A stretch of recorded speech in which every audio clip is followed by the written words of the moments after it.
Hello everyone, my name is Luke and welcome to Banking Help SA. This is how to get proof of payment from the Capitec app. Make sure you watch until the end so you do not miss any steps.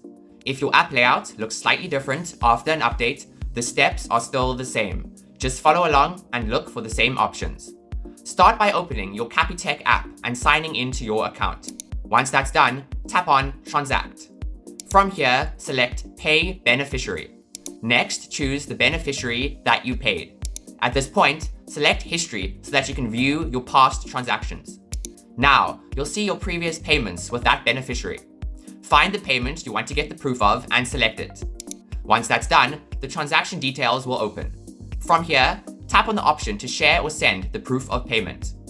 Then choose how you want to send it. For example, through WhatsApp, email, or by downloading it. After that, your proof of payment will be generated and ready to share. And that is it. That is how you get proof of payment from the Capitec app.